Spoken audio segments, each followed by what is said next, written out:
দৰে তেখেতসকলেও আমাৰ হতে একাত্মবদ্ধ হৈ আমাৰ যুদ্ধখনত চলাই যাবলৈ তেওঁলোকে আগ্ৰহ প্ৰকাশ কৰিছে।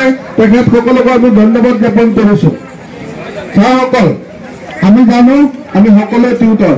এই সময়খিনিত হয়তো আমি সকলোৱে আজি অসমৰ বিভিন্ন প্ৰান্তত থকা আমাৰ বিদ্যালয়সমূহত আমি আপোনালোকৰ লগত আছো।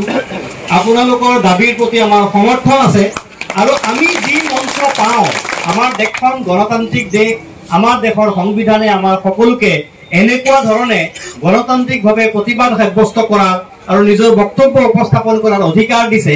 ৰাজনৈতিক কৰ্মী হিচাপে আমিও তেনেকুৱা সুবিধাবোৰ পাই থাকো আৰু চৰকাৰে যিহেতু আমি বিৰোধী দলত আছো, আমাৰ কথাবোৰক গুৰুত্ব সহকাৰে লয়, আমাৰ কথাবোৰ চৰকাৰী মানুহে লিখি লৈ যায় আৰু চৰকাৰৰ ওপৰৰ মানুহক নি পেলাই তেওঁলোকে দিয়ে।